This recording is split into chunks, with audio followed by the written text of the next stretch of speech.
productive. But, this is a lot of fun. My name is Tom Powell. I'm with Genie Jar Digital. And with me is my co-host and partner, Brian. Brian, introduce yourself. Hey, everybody. How you doing? I am coming to you from Williamsburg, and Tom is in Suffolk. Tom, I hadn't mentioned this to you yet, but I know we pour tens of thousands of dollars into these broadcasts, right? So we only do things top notch here. And I found this little thing. It's the quarantine checker. Oh, we're on day 47. I looked at March 13th as the first day, at least for us, that we were quarantined. So that means 47 days now in quarantine. Hope you're doing all right over there. Well, hopefully when, folks are listening to the digital version of this podcast, this webinar, that they will be out of quarantine, being able to have showered and talked to folks and shaking hands and and done the like. But anyway, Genie Jar Digital, we do things a little bit different here. Obviously we do the things that are necessary for our clients and for our friends, post social media, build websites, do all those things. But most importantly, we do a deep dive into what your personality is. And that's really what's the most important thing is if you don't know who you are and you don't know who you're talking to, then how effective is your message going to be? So in this installment, we want to really focus on social media. We've entitled this Top 10 Social Media Marketing Tips. Now, before we get started, and Brian's going to start with number one, before we get started, let me tell you right off the bat that we're not going to share algorithms. We're not going to share things that are over the top. We're not going to talk about HTML or JavaScript or anything weird like that. We're going to go back to the basics, back to fundamental. This is going to be the Larry Bird session. And for those of you under 30, Larry Bird was once a very good basketball player who was a fundamentally sound guy from Indiana that played for Boston Celtics and a legend there. But basically, we're going back to those fundamentals. How do we do these things? A lot of folks that have companies, they look at social media, Facebook, Twitter, Instagram, TikTok, Snapchat. They look at these things as almost it's Japanese and it's frightening. So they pull away from them because there's a misnomer, there's a misunderstanding of these platforms. So what we want to do is just try to get into the weeds a little bit and share with you what we do with our clients to help ease their conscience, ease their mind, and help them to be comfortable with their social media platform. We've got 10 tips that we want to share with you this morning. Brian's going to share tip number one. And Tom, I like that Larry Bird reference there, but I always thought you were more of a Spud Webb kind of a guy. Well, that's about as tall as I can get. So there we go. On the screen there, we have our notes, geniejarmarketing.com/notes. Make sure you check those out because it will make this presentation be a lot more helpful to you, especially for point number one, where we have some key things I want you to look at. But let me go to the very first step in terms of our social media tips for you, and that is, number one, you've got to know your brand and your target market. And I know that might sound a little cliche, maybe a little bit robotic, but this is absolutely the most important part of your social media strategy. If you don't know your brand and your target market, you're kind of sunk before you even begin. Just like every person has a personality, every brand, every company, every organization has a personality as well. So the key then is, how do you actually discover your brand personality? And on your notes, if you have those in front of you, if not, go check those out. We have some questions. I'm not going to go through them all now, but there are 8 questions that you can ask about your company that will help you to see your brand personality. So check those out and begin to apply that to your unique situation. And then when it comes to your target market, that's critical as well, knowing who you're actually trying to communicate to. Whether it's a woman or a man or a certain age group, that will determine colors and messaging and tone and all types of different things. We have also in your notes 7 different questions to help you determine your target market. Now, those aren't all the questions that you need to be asking, but they can really help you to get going and actually to have a little bit of a bullseye for what your target is. Now, a little quick test here, and I'll put Tom a little bit on the spot. Tom's good at this. Think about your personality of a brand. Tom, when you think of companies that are sincere and trusted, that's their kind of personality, who do you think of? I don't know. Disney, Hallmark. It's a great one. Yep, like absolutely. Everybody loves those brands, makes them feel good. When you think of somebody, a company that centers around excitement, who would that be? Well, anybody out there drive a Tesla? Perhaps that's exciting. Yep. Nike, always pulling out some excitement. Yep. How about smart companies? They always show themselves as smart. Besides Genie Jar Digital, Yeah. let me go with Google, Facebook, Microsoft, any of those companies that are really into the digital realm. Yeah. Okay. And one more. When you think of a company that's known for being rugged, Rugged. what do you think of? Budweiser, any tobacco company, Timberland, Yep. Harley Davidson. Those are rugged brands. Yep. And see, they take that personality and that shows in all of their marketing on their social media, whether they do TV, radio, digital, whether they do print. That type of personality into their target market is absolutely essential. And just like Tom knew, and I'm sure those of you who are watching, you knew this as well, there are certain brands that you relate to certain types of personalities. What personality is your organization and who are you trying to reach? When we work with clients, this is a requirement before starting any marketing. Otherwise, you're kind of shooting in the dark. So that's tip number one. Right. Shooting in the dark. That sounds like a great way to spend a lot of good, hard-earned money for nothing. That's right. We always talk about, spending dumb marketing dollars, and that's what that does. Figure out who you are and who you're talking to first. Number 2 tip, consider daily themes, and you've got that right in front of you. Now, we've listed several themes, and some of these are corny, and some of these are kind of funny, but these are themes that really help you to get unparalyzed. As you're looking at social media, maybe for the first time, what do you put? Hello, how are you? What are you doing with your social media? This is a way to sort of get the engine running, to get the start button pushed, per se. Some daily themes here, Motivation Monday I've seen, and when you do that, don't just put, hey, it's Motivation Monday. Be motivated. Give a quote, give an inspirational component to your brand, and then relate it to what you're doing. Because if you're in business to make money.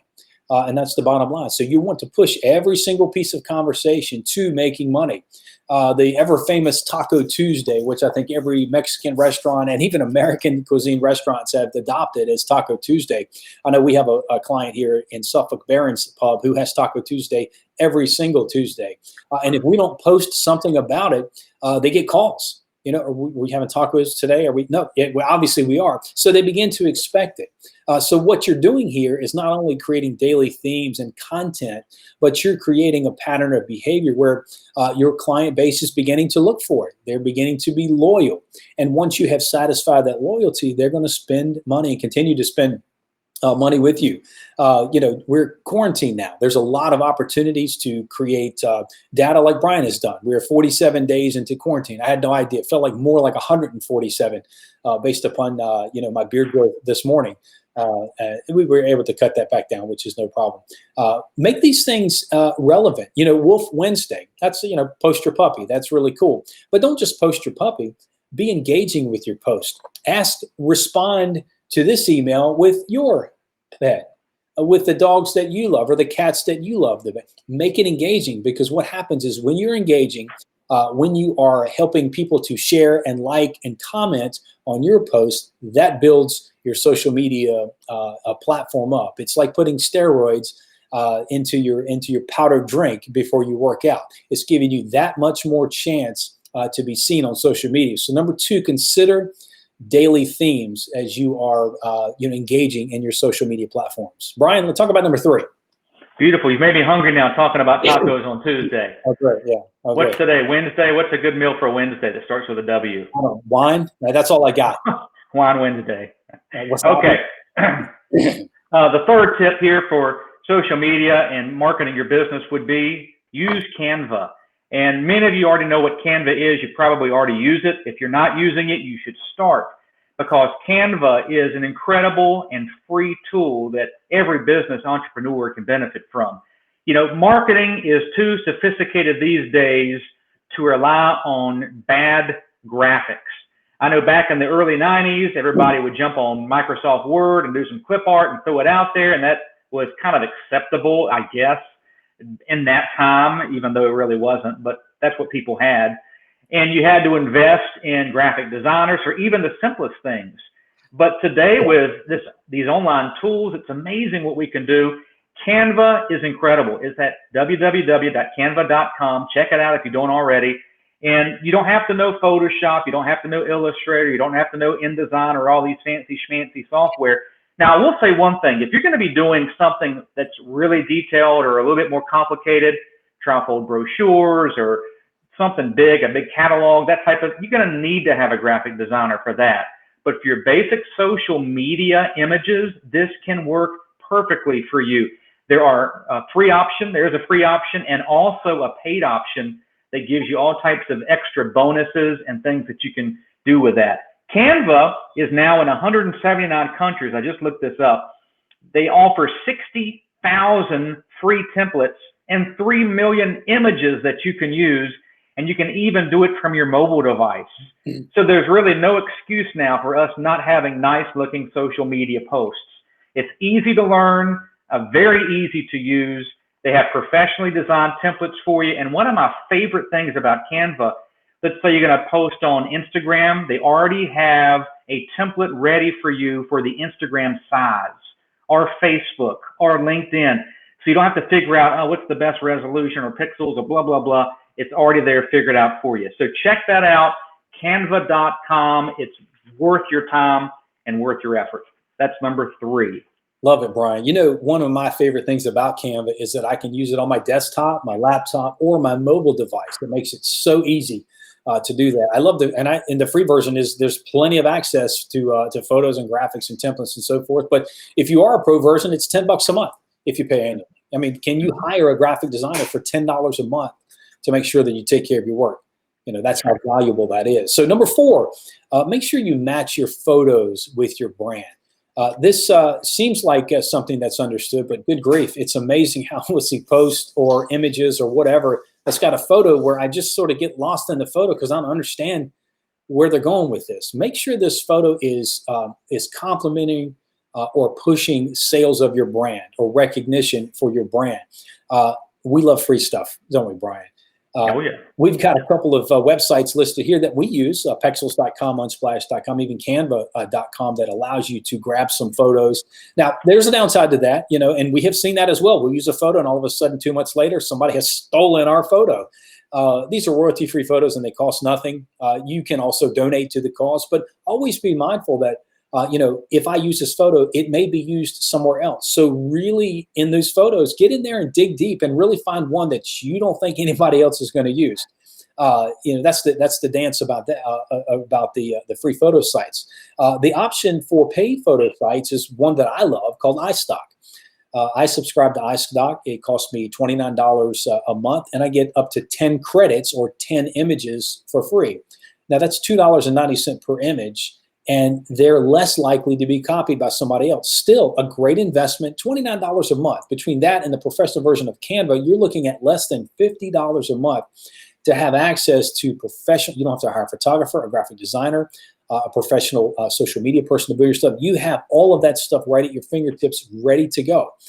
Making sure that your photos match your brand. What brand are you? And that goes back to the first point, is what's your personality? If you have a humorous personality, you should have and use humorous photos. If you're serious, don't use humorous photos. If you're sophisticated, you know, use the Rolex. Use some of those things that make your photos sophisticated. But make sure that your photos match with your brand. So important because an image is 1,000 words. And let me also add to the fact that not only photos, but videos. Social media and even Google and all search engines love videos. They eat that stuff up. It's active. It helps us to get good SEO. It helps us to get placed right and viewed more and shared more.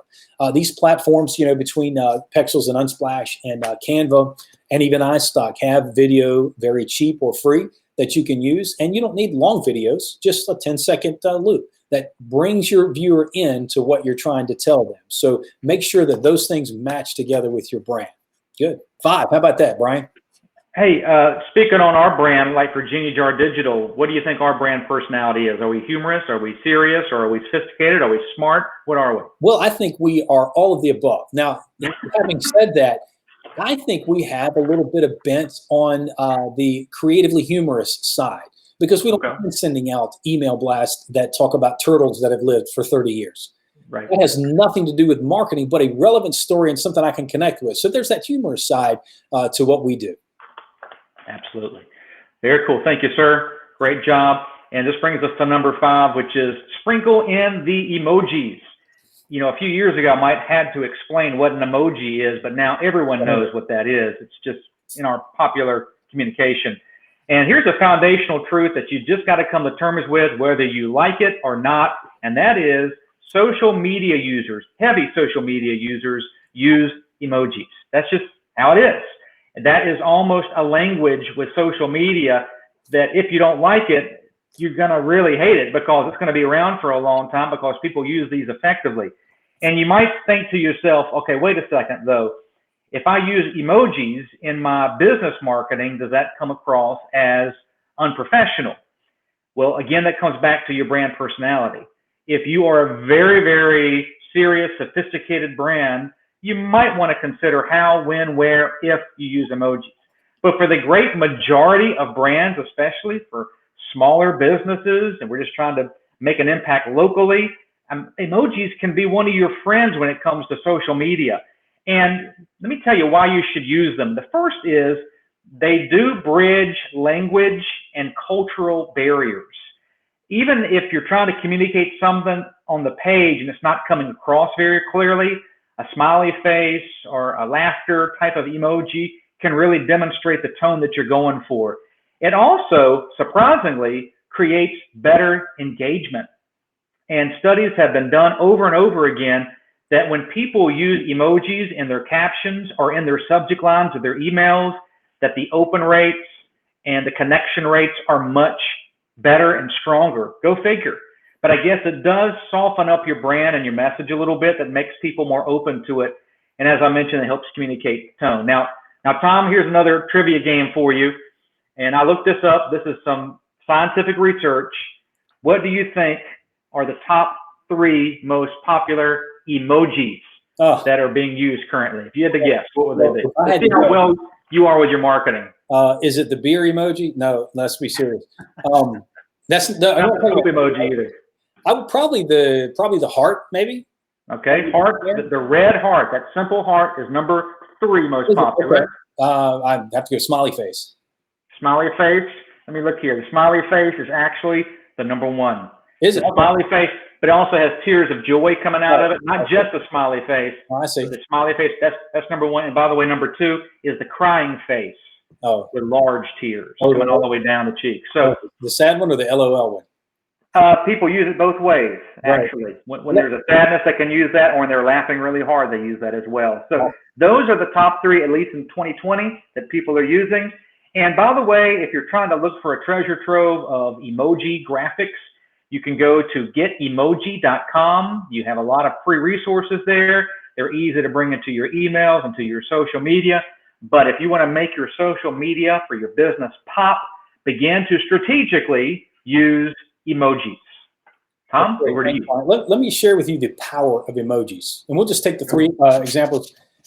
Let's say I send you a text, Brian. Well, let me say I send my wife, Wendy, a text because this is going to be more appropriate for that. Okay. And I send her a text that says, I need you right now.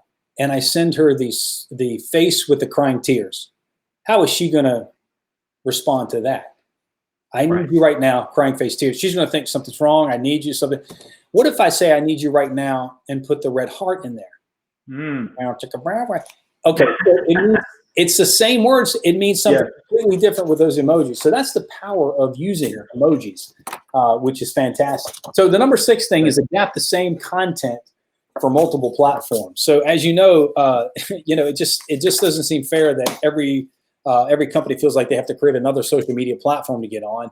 Facebook has done a fantastic job. As trendy as they may have seemed in the first place, they have stayed relevant. And they've captured billions and billions, and they have companies that start like Instagram, and they buy them up. So they've done a fantastic job with capturing the market.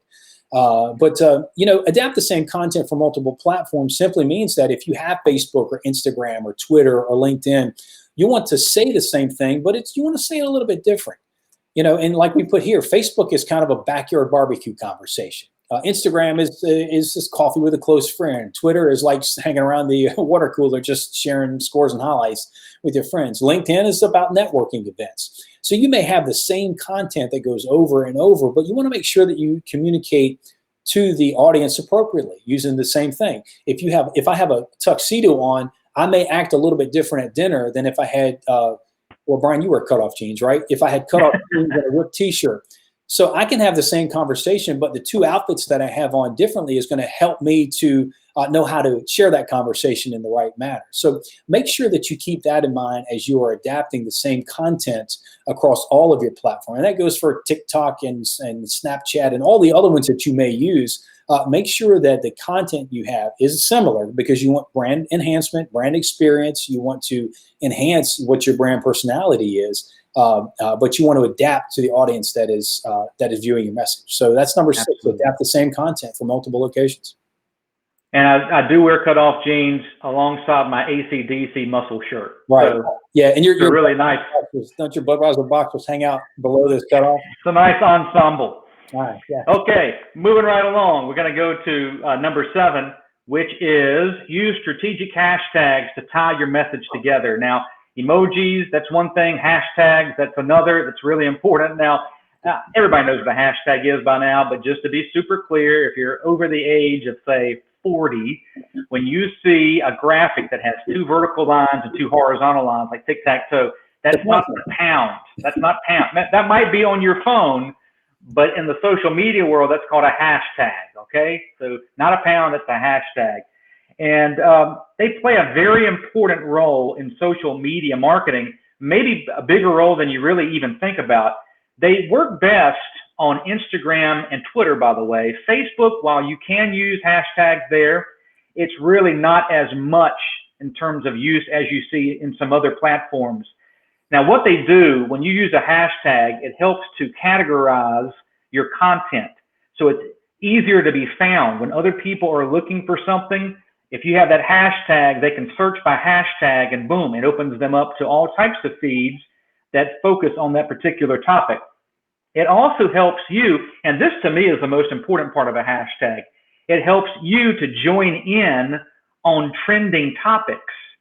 So for instance, if you see hashtag Joe Exotic, the Netflix dude, the documentary, then you can craft a social media post about Joe Exotic and actually put hashtag Joe Exotic, and that's going to get you a lot more eyeballs than normal because other people are watching that same hashtag in different venues. So it's really about being strategic. Someone read this recently. They said that every Instagram post should have at least 11 hashtags that have been researched in terms of what will give you the most visibility. Now, I don't know if 11 is the magic number or not. That's what one expert says. You might have found it to be different. But the point is, use those hashtags and take a few moments and research which would be the best ones to use before you post. Instagram has this feature that if you just start typing in some hashtags, searching around, it tells you how many posts are on their platform using that hashtag. So try to find those that are really being used a lot, over 1 million or more, and that will give you a lot more help. Now, for instance, quick example, if you're going to do something for, say, Michael Jordan. Tom, you've been watching this documentary, The Last Dance by Jordan? 98 season, ESPN. Every Sunday night, if you're not watching it, you got to start watching that. Okay. Let's say I want to do something about that. I could do hashtag Michael Jordan, and according to Instagram, that would give me about 1.8 million other posts, and that's pretty strong. But if I did hashtag Air Jordan, that would give me 7.3 million posts that I'm now trending with. But if I just wanted to put hashtag Jordan, that would give me 24 million posts that I would join in with. And that would probably raise my odds of being noticed a little bit better. So do your research and know that hashtags will help boost your brand's social media engagement. There you go. That hashtag's for you. That's awesome. Watching The Last Dance, Tom. Come on, what's up? I'm waiting for the something. I don't know. Yeah, we maybe Wi-Fi's messed up. Yeah. I think Jordan is the biggest one because it's easier to spell. It's shorter. So keep that in mind as well when you're doing hashtags. Don't do some long sentence that people have to get a slide ruler out to figure out what they're saying. Make it simple, for God's sake. Maybe that's why Michael Jordan is not as high, because people know how to spell Michael. Is it A-E or E-I or E-A or who knows what it is? But make sure you can spell those correctly. Which brings us to number 8. Number 8, getting through these fairly quickly. Hope you guys are learning from this. Hey, Tom, real quick before you do that, let's get fancy here for a second. Right. Susan Matthews Mann is asking, are hashtags as meaningful on LinkedIn? What do you think about that? That's a great question. My answer to that would be not as useful because those who present themselves, and we'll go back to number 6, adapting to the content on multiple platforms. No one in the business world is using hashtags as much or as frequent on LinkedIn as they are on Twitter or Instagram, especially. So I will say, though, that LinkedIn does have that option, and I do use that option. It's hard to measure how effective they are, but I would still use them, understanding that they might not have power like you see on Instagram and Twitter, at least from my experience. And if anyone else out there has had a different experience with that, I am open ears. We're always trying to learn some different tips and tricks. So thank you, Susan, for giving that to us. Good stuff, Susan. And thanks a bunch. And Mark Bradley says great show. So great show. Thank you, Mark. Appreciate that. That's awesome. Thanks, Mark. Appreciate that.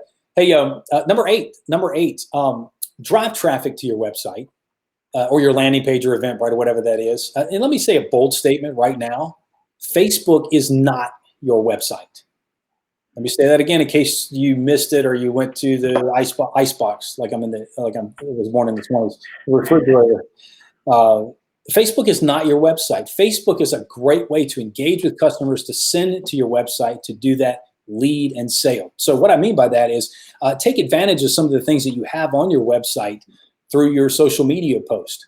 If you've got a social media post that needs to go out, connect that to your website. Lead people to your website so you can show them a sale, so you can collect their email for future use. Don't just put a post out there and just watch it get likes or comments or shares. Put a post out there that engages your client base. For instance, I'll give you an example of a client that we work with, Joe Beans. It's a coffee chain in Lynchburg. Before Christmas, we posted a post on there. Didn't spend any money on it, but we posted a post that said, hey, listen, we want your ideas to name a fun holiday coffee. So what you need to do is click here and you can put your name and vote, and the winner gets free coffee for a month. Well, free coffee for a month is a nice little bonus. So I'm going to spend that time. What happens is when you clicked on that link, it opened up the particular page on the Facebook page. They put their name and their email address and their entry in there, and boom, we got the entry. But not only that, we got that email address so that in March or April or June, I can go back and push a summer special using my email database that I've collected from using something that I posted on social media. So always use your social media traffic to engage on your website or your landing page, and we say Eventbrite because sometimes we're just doing events. We don't per se want them to go to the website. We want them to get to Eventbrite or another event type of platform to register, to sign up, because that again gives us the database to use so that we can continually send out lead information to get leads, because leads come before sales. And so we always want to create that motion. We always want to sell. Use strong words in your social media post to get them to click on that. You want to win. You want to, you have a giveaway. You want to be the first in line, the greatest one. Another example is a pizza shop, a little Italian bistro we work with here locally. They have a mobile kitchen oven, and it was called Emojis Wood Fire Mobile Pizza. Oh, that's a long title. And so we wanted to do is come up with a name that just represented that one thing. We did the contest. We gave free pizza for a year to the winner. You can imagine the response that we got. We did give that pizza gift away last year. We got our name, and we got nearly 1,200 emails that we can now promote wine dinners and specials. And thank God, in light of a pandemic, we had emails addresses to go out to say we have curbside service. So we had our funnel set up. So make sure that you use those social media platforms to drive to your website. So that's number 8. Brian? And you just mentioned how that pizza oven had a name, which got me thinking, we need to name the genie in the Genie Jar Digital. We can't name him Aladdin, that's taken. We got to come up with something real creative. So that's your homework. Think about that. Try to figure out.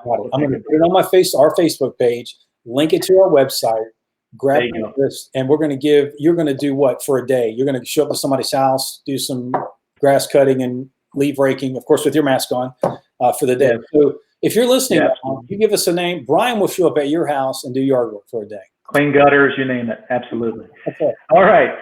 This brings us almost done here, getting close to number 10. We're at number 9 now, which is make sure you give strong reasons for your audience to actually like or share or tag their friends. And this really does tie in a little bit to what Tom was just saying with number 8, but we don't want to just have these posts that just live independently of themselves. You want them to spread as much as possible. Tom was mentioning Joe Beans, and that's a great example of that Lynchburg coffee shop, because a lot of the work that's been done with that brand has really taken off because people have shared the content. It's been likable, it's been personable, it's been fun, it's been humorous, and they share.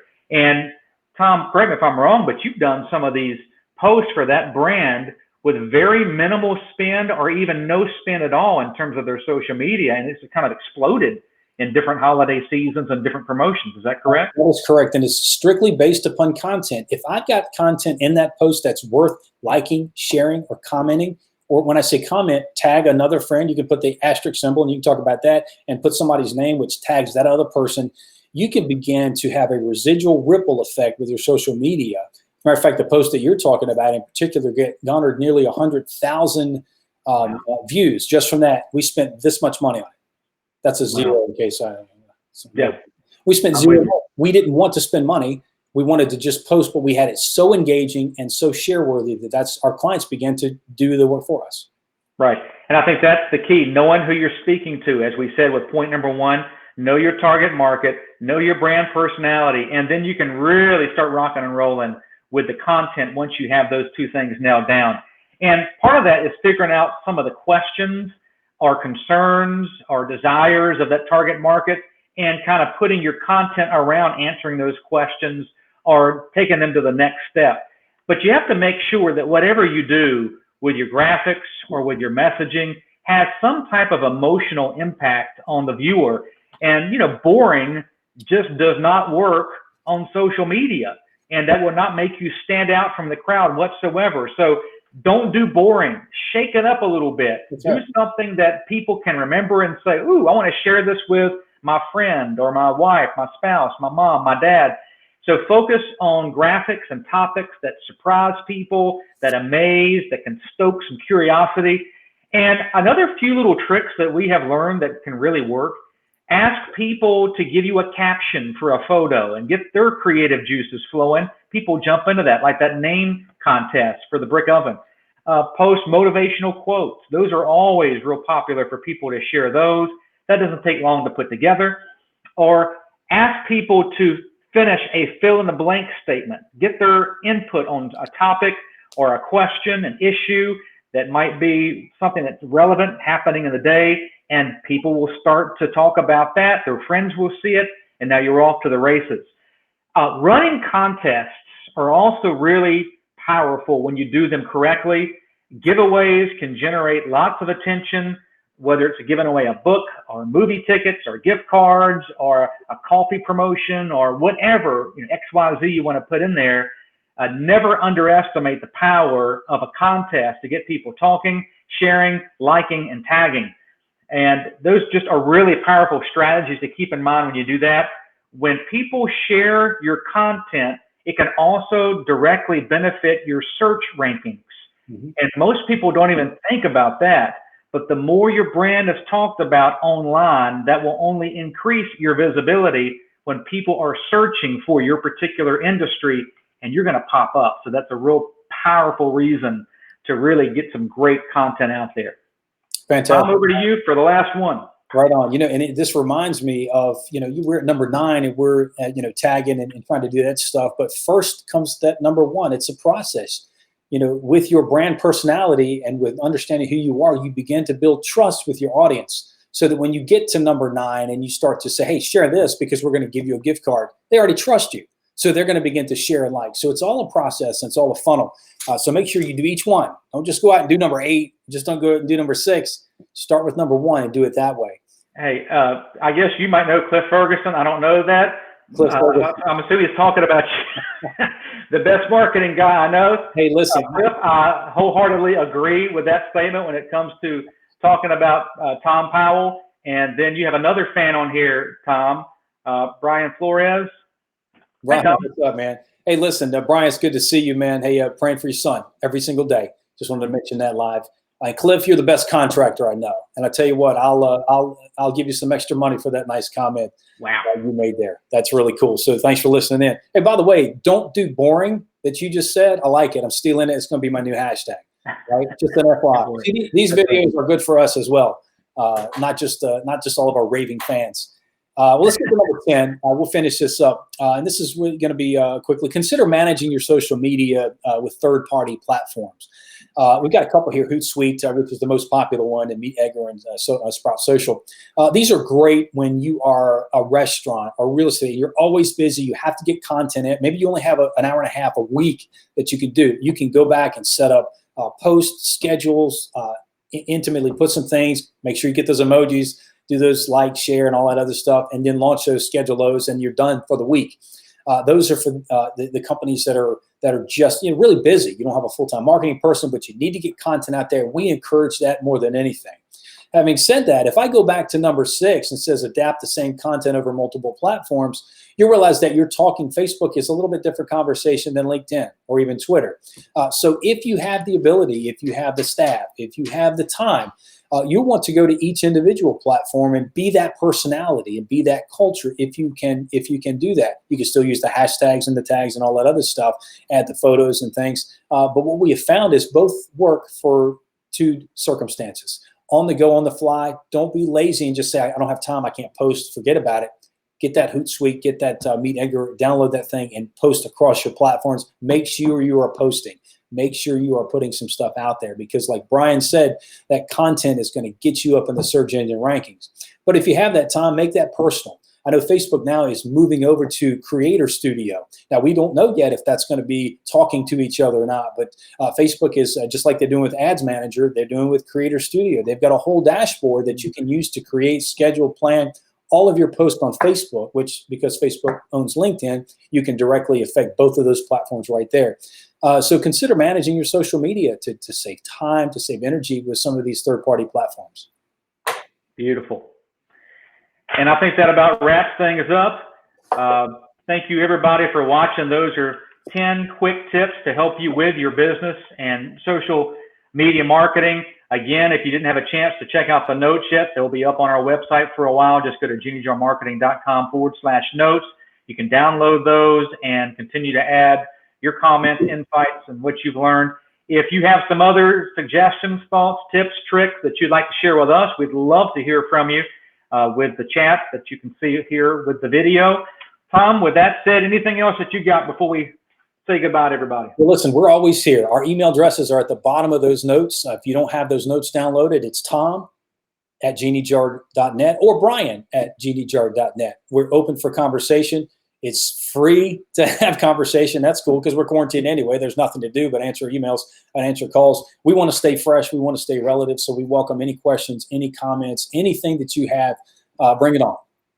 And by the way, before I forget, before we sign off, one of our good friends, he's an incredible entrepreneur here in Williamsburg, and he manages social media like you've never seen before. This guy is really phenomenal. We're going to have him on in a couple of weeks for another live stream. And he's going to share what he does to grow his followers to just exponential numbers. And I have watched him not only from afar, but he's a good friend of mine as well. And what he has to share is going to be really something that can help you. So be watching our Facebook page and emails for that date coming up. You're going to really enjoy that. Thanks again, everybody, for watching. We'll see you next time. Take care. Stay safe.